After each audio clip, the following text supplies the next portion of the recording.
It doesn't mean it's purely sand, but it's mostly sand. Yes, that's how I do it. Okay, great. Yeah, thank you again for the great talk and answering the questions. So now we'll move on to our shorter presentations. And the first one will be given by Björn Heyn, and it's on the development and implications of a free base for numerical models. So Björn, go ahead and share your screen. Great, thanks. Let me just share. Can you see my slides? Yes. Okay, great. So I would like to talk about a new method that I was trying to develop within Aspect, and that's the freely deformable bottom of the domain comparable to like a free surface that's already implemented. So just as a bit of background, in theory, there are like 3 different ways you can calculate topography. For now, the one that everyone uses, and the only way that we have so far, is the free slip base, where you basically use vertical or radial stresses to calculate topography as in the post-processing step. But of course, this means that it does not affect your actual domain. And we know from the surface that it can actually matter a lot if you don't have, if it does not affect your flow. So for the surface, we know that it affects like how subduction processes look like and the topography that you get there. So the question is, does it also affect the bottom? Another approach that you can use is a quasi-free base. Is basically it's like an approximation to the free base using a sticky core, which is similar to the sticky air approach that we have for the surface.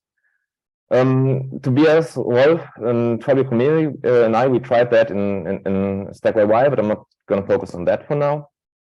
What I'm going to talk about is the true free base, where the actual model base is deformable and can therefore really capture the CMP topography that we get in the model.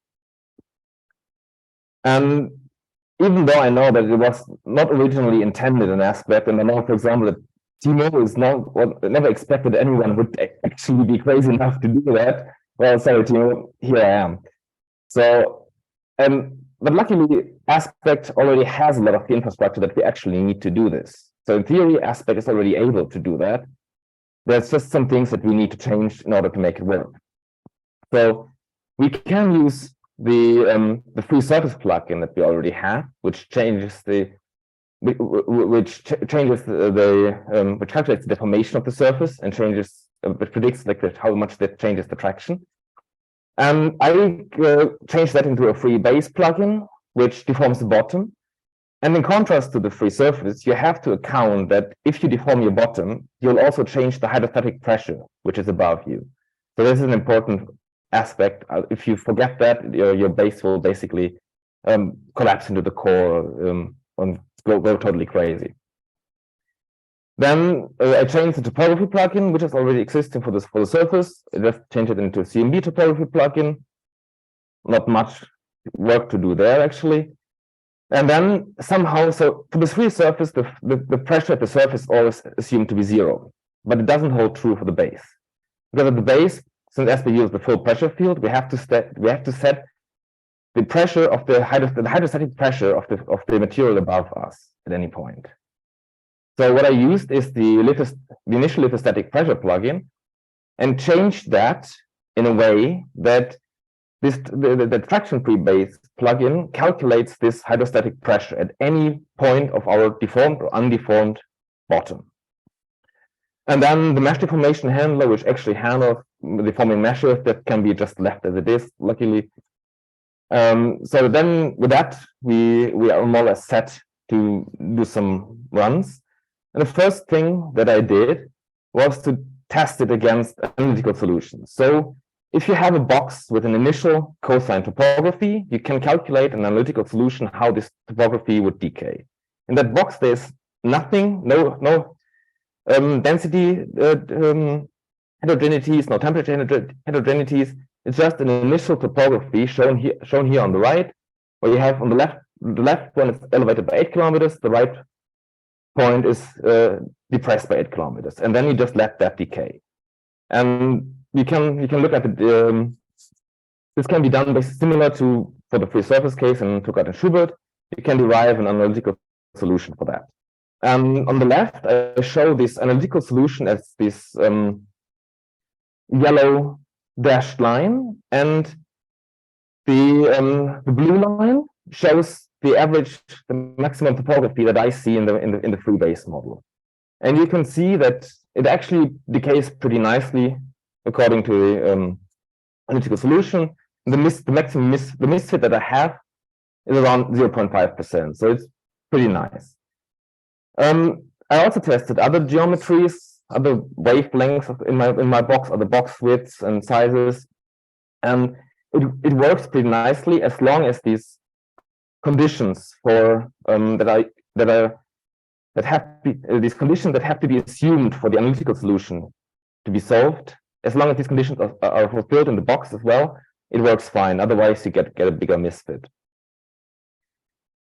I then also calculated a simple case where I have a homogeneous box with a dense blob in the center, which then will sink towards the bottom and will deform the bottom.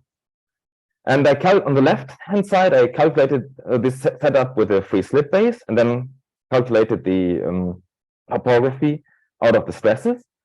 And the right-hand side is the actual free base, which deforms. And as you can see, at first glance, these plots look very similar. Don't be fooled by the time scale here. The free base model didn't run as long as the free slip model.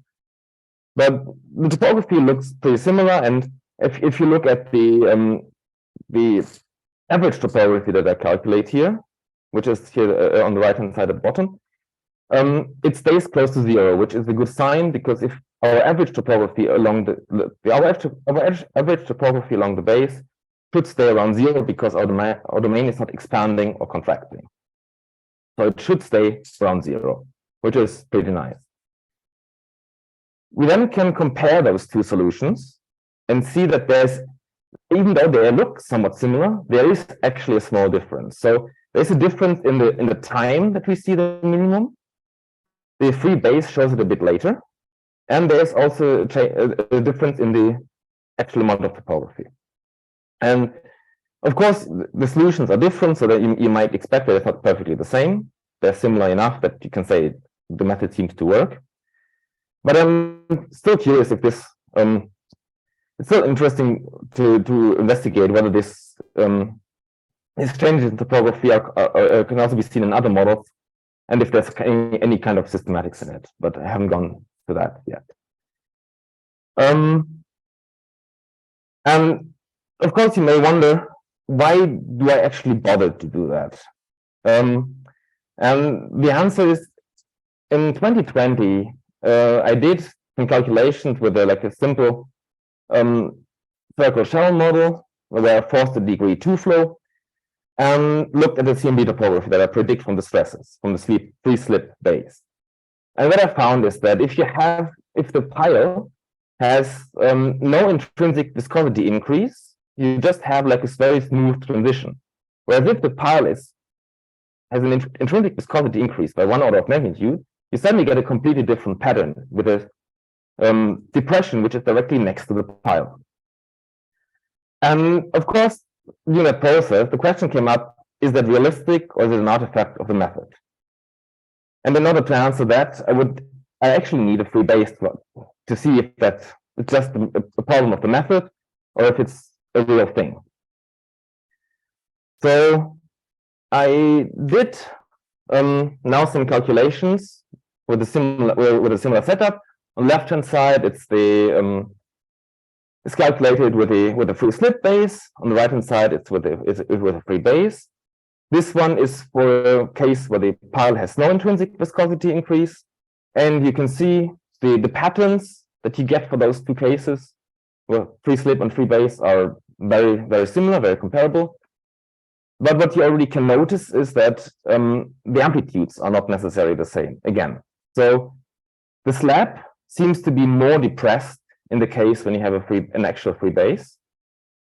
And I think the reason for that is that if you actually deform your base, some of the slab material will just be trapped in that depression. So you actually increase your depression there.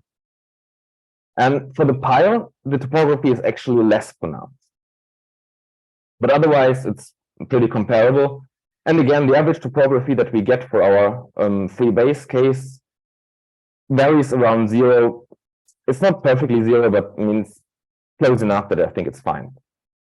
And it's actually closer than what I would get for the free slip case.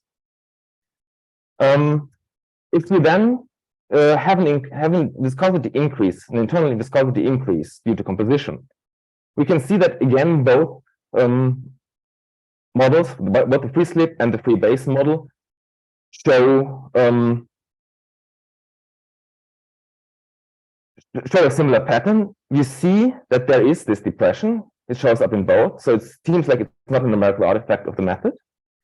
But again, you can notice that the amplitudes are different. Again, the depression of the slab in the left corner of each plot is much larger when you have a free base. The pile depression is less pronounced. And actually, at the plume, you may get a much larger topography than before. So, the method is, I think I'm getting there, but there are still some issues that are remaining. So, what I noticed that the steps have to be chosen very carefully because you can get a lot of deformation. And the problem with that is, so the pressure differences that you deal with due to hydrostatic pressure are enormous. So if you get the wrong time step, you can easily get ringing, and then your whole model will basically be pretty much destroyed.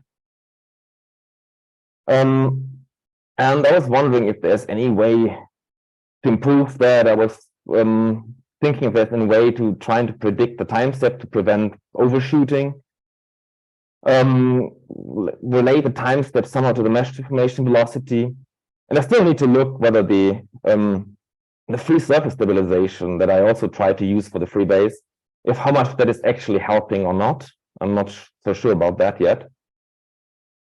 And another thing that I noticed is that the resolution along the bottom has to be kept constant. If you have a depth of mesh refinement and your resolution changes with the time steps, your base will completely be destroyed. So the results will not be reliable any longer. So if you use adaptive meshes, you have to use the criteria boundary in the bottom as in order to keep the resolution at the bottom constant.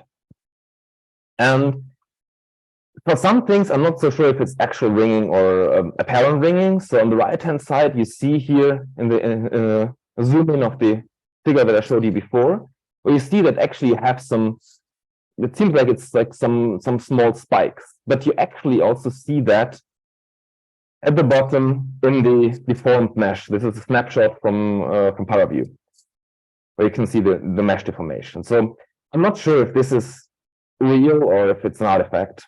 I'm still trying to figure these things out, but at least I think it's getting somewhere. So to conclude, the decay of the initial topography seems to work pretty fine as long as the analytical solution is applicable. For the Stokes sinker, the results are similar, comparable, with small differences in the time and the size of the minimum. And for the cases with the LLCPs, the results are also comparable to the free slip case, but again with differences in the actual in the amplitudes of the topography. And then one of the next steps is to actually like run more complex models and see if this topography affects the flow models, in which cases and how. But first, of course, we need to get this working. Okay, thanks. All right, thank you. So we will have time for questions at the, maybe at the end of the session, or if not, sort of after all of the short presentations. But yeah, thank you for this great presentation. And for now, we will move on to the next short presentation, which is by Ana Negredo and Pedro Gea on hotspots located close to lithospheric edges, the case of the Canaries, and 3D, let me get back to my title, and 3D subduction models of narrow subduction zones. Yeah, so go ahead. You've already shared your screen. At the moment, it's still in It's still not in full screen, so it's so yeah, now it's in full screen. So go ahead.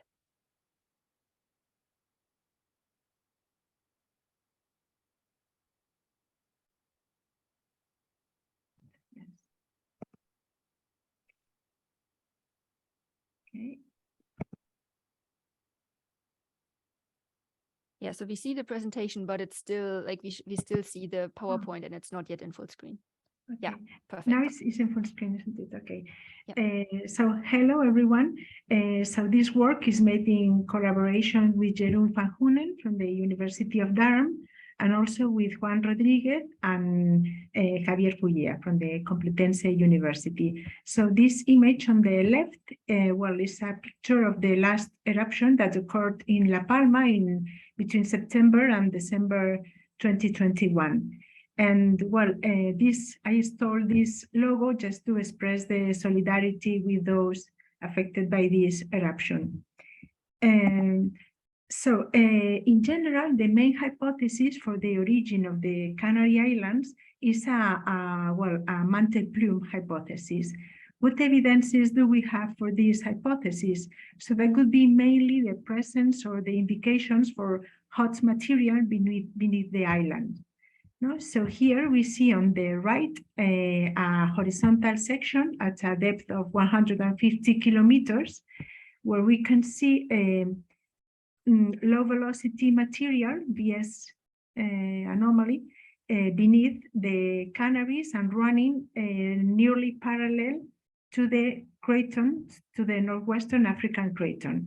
So if we see this vertical cross-section here, we plot it here on the right, and again, we see this wide low velocity anomaly beneath the islands, and this is in contrast with very high velocity beneath the West African craton, which indicates the presence of cold and rigid material there. So this is from the tomography study by Chelly and co-authors. But if we have a look to the age of the volcanism, here we see in black numbers the age of the islands, and in gold numbers the age of the seamounts. So in general, we have a progression in age towards the east, a progression for the age of the islands. And this direction is in contrast with the absolute plate motion of the African plate, which is nearly to the north or northeast. So that could be in contrast with the classical Morgan idea of having a hotspot track parallel to the absolute plate motion. So to explain this discrepancy, there have been proposed several conceptual models in the literature.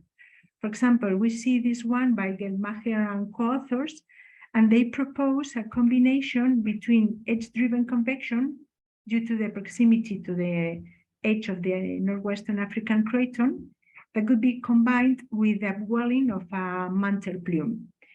So in our study that was published 5 months ago in EPSL, so we intended to evaluate quantitatively these conceptual models. So we designed this setup for aspect models. So we have a vertical cross-section, so including the upper mantle, and it's running from the oceanic lithosphere, the Atlantic lithosphere, into the cratonic lithosphere in Africa. So we have free slip condition for all the boundaries, and we consider different geometries. Here I can see my mouse. Well, we consider different geometries for the craton edge. So a smooth variation or a sharp variation. Furthermore, we have 2 orders of magnitude higher viscosity for the craton than for the oceanic part.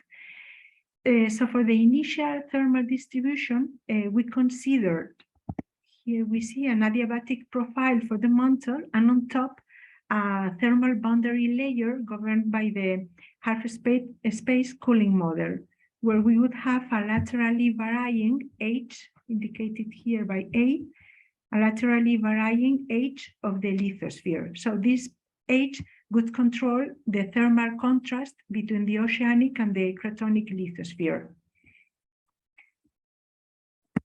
So we used aspect to solve the, well, to the convection, so combining mass, momentum, and energy conservation for an incompressible fluid. So we considered also for the heat equation, we considered also radiogenic heating and adiabatic heating.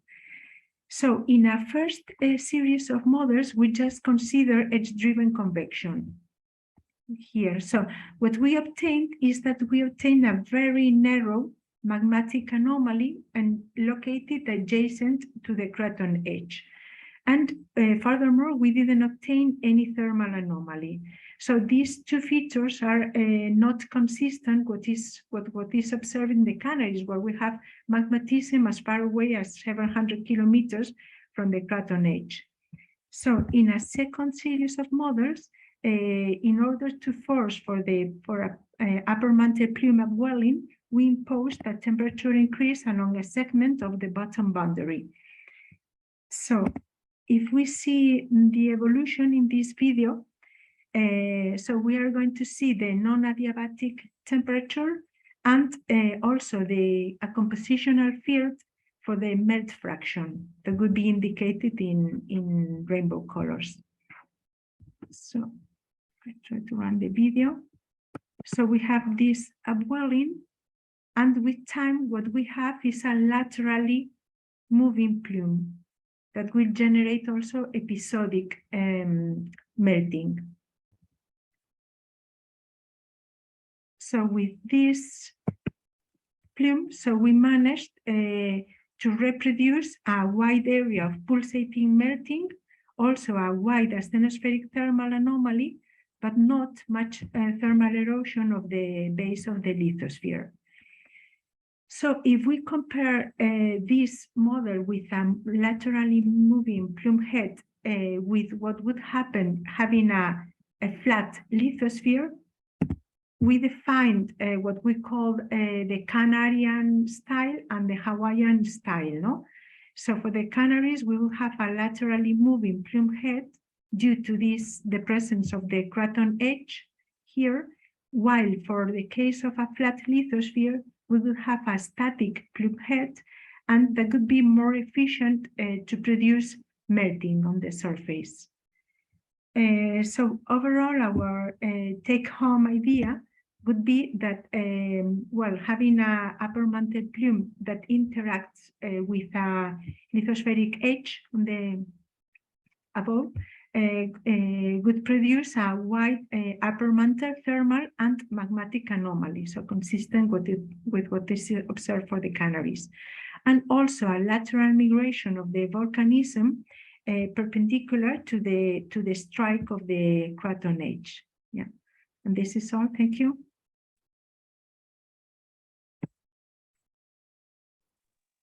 Okay, great. Thank you. Then, Pedro, you can go ahead, and then we'll maybe have time for questions at the end of all of the talks. Okay.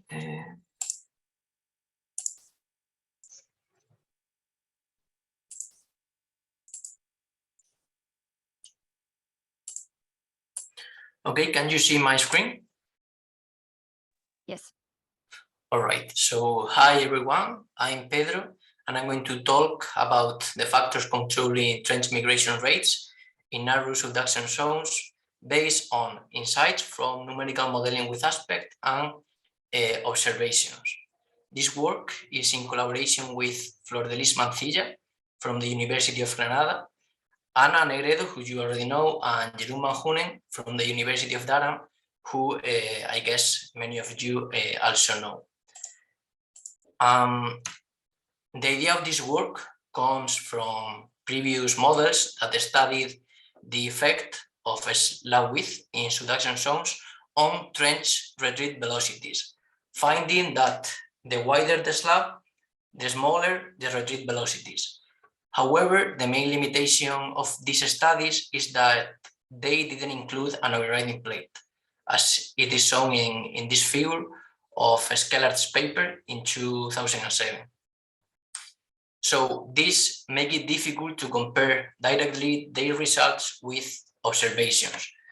For example, when it comes to narrow subduction zones, observations don't show a clear correlation between slab width and trench velocities. This observation basically tell us two things. The first one is that these studies that I have mentioned fail to explain such observations. And the second one is that for narrow subduction zones, there must be another factor that affects much more the retreat velocities than the slab width does.